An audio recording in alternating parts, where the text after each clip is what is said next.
isi iratwanka, ibyo mubimenye. Isi iratwanka, isi iranka abakizwa, ukaba warakijijwe, isi irakwanka.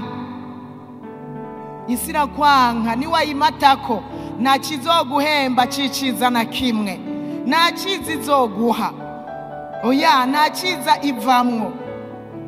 Niwayimatako cyangwa ukayumirako, nagira ndakubwire ngo uzoba umuhombe.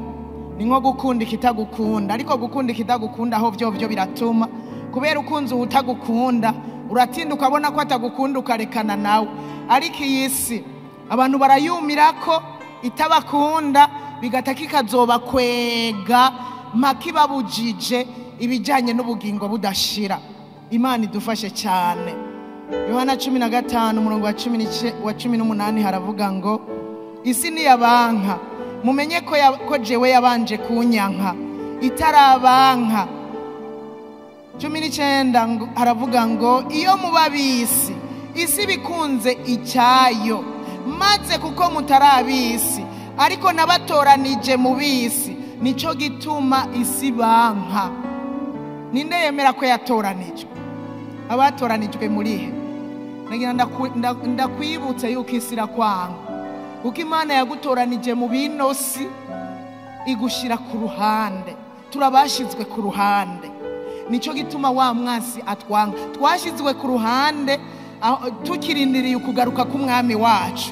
Twashizwe ku ruhande kandi Yesu yaraduhaye ibikenewe byose kugira iyi minsi yo kumara turi ku ruhande, tutari muri iyi si, dushobore kunesha. Yaraduhaye ibikenewe byose, nta gwitwazo jewe nawe dushobora kugira. Kandi n'abisi baratwanka, kuko na Yesu umwana w'Imana nzima baramwase, kandi yari umwana w'Imana, nawe ntibobura kukwanka. Yari kagenda akora ibikomeye, ibitangaza, bagaburira, abakiza, babohora, ariko baramwase. None wewe boreka kukwanka gute?